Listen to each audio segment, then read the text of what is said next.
Welcome to this maiden edition of Nature and Climate. The issue of climate and health, waste and wastewater management in our urban centers and all kinds of pollution is posing serious health challenges to man and the natural environment.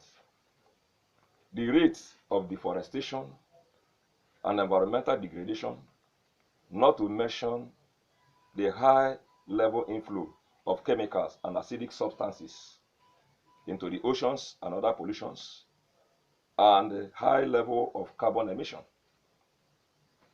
So going by this scenario, it is very difficult and even doubtful to reduce and maintain the 1.5 degrees temperature level legislated by the United Nations climate change, except we are intentional about it and all environmental defaulters are compelled to pay the penalty.